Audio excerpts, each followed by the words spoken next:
Storytime about how I kidnapped my boyfriend out of jealousy. Disclaimer, this is not my storytime, it was sent to me on Instagram. I met my boyfriend while we were both in school. The thing was that he had a girlfriend, so I was pretty much the other woman. He broke up with her 2 weeks after meeting me, and we began dating. I know, this was the first red flag. He promised me the world and told me that he would marry me right away. Well, it's been 2 years since that happened, and he still hasn't popped the question. I trusted this man blindly. 2 weeks ago, he started acting really strange. He started saying that I never understood him in the relationship, and that he was probably gonna need some space from me. And I recognize this because this was the same thing he told his ex when he met me. I tried to play it cool and not overreact. We didn't see each other for 2 days. On the second day, I get a phone call from his mother. That's when his mother goes on a rant about how unhappy he is in our relationship. And then she decided to reproach me and tell me that I've been holding him back from his career, which is not true. It's like she was just making things up as she went. Out of nowhere, she says that he doesn't want to see me anymore, that he couldn't do it to my face because he was just too afraid to break my heart. I called bull. I told her that he broke up with his ex because of me and that he was probably seeing another girl. She denied everything, of course, and she said the relationship hadn't been working for a long time. I told her that I wanted him to at least call me. That's when she said that he went on a 2-month trip and that he wouldn't be able to call me because he was overseas. The next day, she brought a box of all my stuff from his house. I begged her to tell me where he was traveling and she wouldn't tell me. She told me not to call him ever again. I had known this woman for 2 years and she had never treated me this way. I was so hurt that I started to cry in front of her. That's when she hugged me and told me that this is the way that things had to be. Then she let it slip that he was just at his brother's house, which was an hour away. She apologized for how she treated me and that she had to break up with me on the phone instead of him. When she left, I got straight into my car and went to look for my boyfriend. When I got there, I rang the doorbell and guess who opens? My lying boyfriend. Then he says, and I quote, "Didn't my mom call you to tell you that I didn't want to be with you anymore?" That's when I said that she did. I called him a coward for not being able to break up with me to my face. Then he whispered, "I'm sorry." I asked him if he could get in the car with me and if we could just talk. He agreed and we decided to drive back to my place to talk. And that's when the idea popped into my head. I was simply gonna lock him inside my house until we got back together. After he got into the house, I locked all the doors and windows. I asked him why he was breaking up with me again, and he said that he just wanted some space. That's when I told him that there had to be another woman for him to break up with me. He got really nervous and started getting all red. He denied it, but after 5 minutes, he finally confessed. He said he met someone at work and that he wanted to give her a chance, and that he never meant to hurt me, blah, blah, blah. After about 2 hours of arguing and fighting, he tried leaving. That's when I told him that I wouldn't let him leave until we got back together. I ran out through the back and locked him in. I left him there for 3 hours. When I came back, he had smashed my TV. I told him that he'd never be able to get rid of me, and we ended up getting back together. I kind of feel bad now, but I don't want to give him the freedom to be with someone else. I know this sounds crazy, but I'm right. What should I do? Am I the asshole for banning my mom from my house after she stole my wedding dress?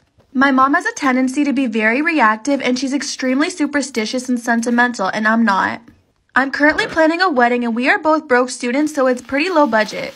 My mother-in-law asked if I wanted her wedding dress and she got married in 2019 and it lasted 9 months. I'd refer to the wedding as some type of internal crisis where she believed she wanted to be married by 40 and was trying to make another man jealous. She cried the morning of the wedding and kissed her boss on the lips in front of the groom. She's now bitterly divorced but happily living with her boss. My mother-in-law offered me the dress and hey, it's a beautiful dress. The dress is beautiful, but my mom thinks it's a horrible idea. My mom thinks it's a horrible idea and that the dress would bring bad energy. I said I'm not into that stuff and I'm going to wear it. She called me spoiled and materialistic and stated that mother-in-law doesn't even like me. And that mother-in-law disapproves of the wedding because she thinks we're too young but isn't that invested. I told my mom that I get where she's coming from, but I'm wearing it. Well, my mom came over recently and stole the dress.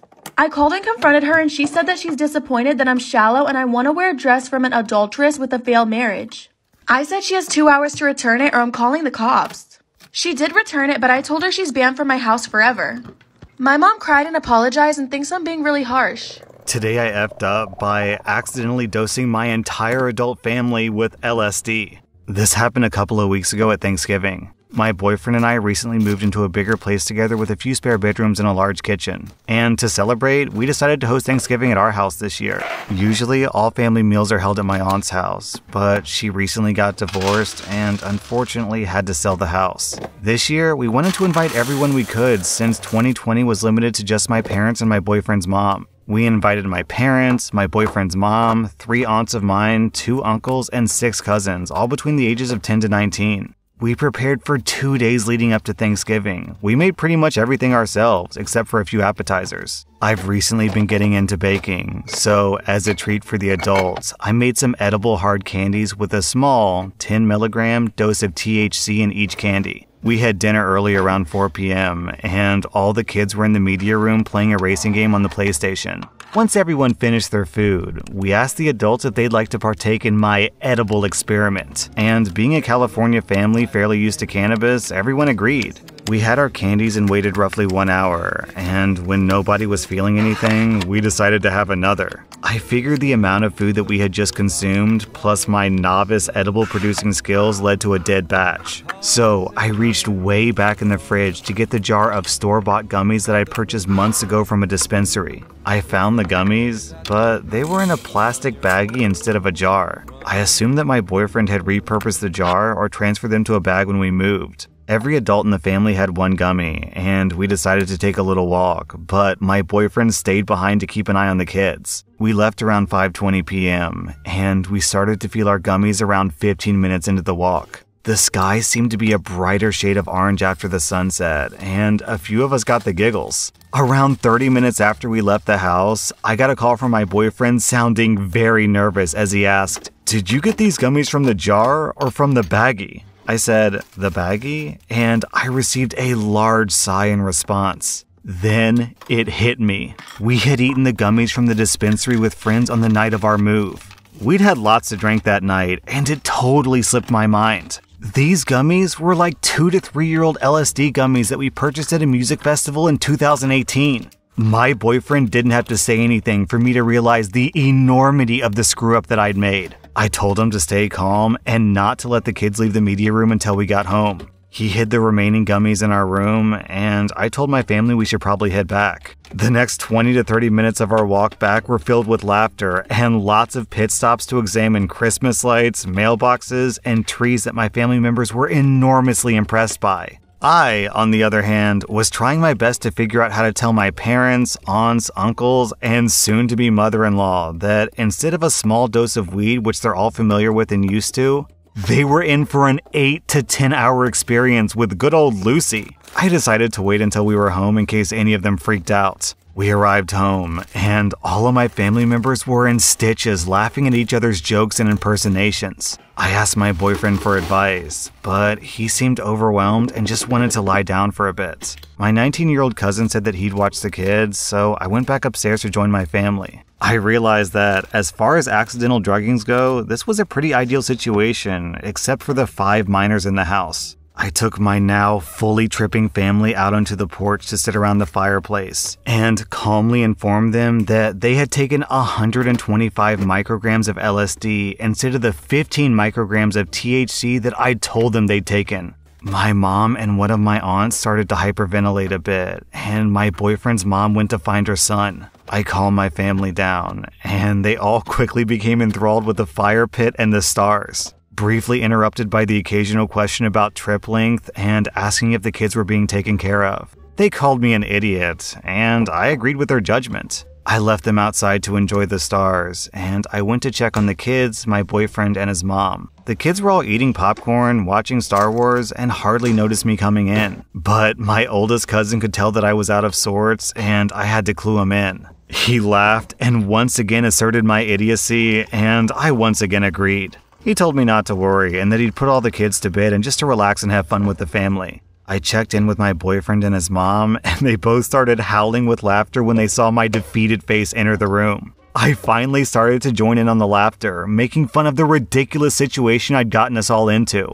They gave me a hug, and we went out to join the rest of my family. They were all in completely different zones. The uncles were focused on collecting more firewood and trying my collection of whiskeys. The aunts and my mom were intently listening to each other tell stories and staring at their wine glasses. One of them was playing Candy Crush and had a huge grin on her face. My boyfriend sat down with me on a couch, his mom joined the aunts, and the next several hours were as wonderful a family gathering as I'd ever experienced. We all spent hours talking, laughing, drinking, and sometimes getting lost in the bathroom or kitchen, but mostly spending our time outside. Everyone handled themselves incredibly well, and I think it probably led to my boyfriend's mom feeling much more included in my family than she had before. A few people had trouble sleeping, but they just put on old I Love Lucy episodes until their trips ended and they passed out. Overall, it could have gone much worse, and I am so grateful that nobody got hurt or was too overwhelmed. I think the acid had lost some of its potency, which certainly worked for our benefit this time. The next morning, the kids made breakfast for everyone and absolutely trashed the kitchen, but I didn't mind. We had breakfast, and I received a few more jeers from my family, and they informed me that they wouldn't be imbibing any more gummies at Christmas, but it was all in good fun.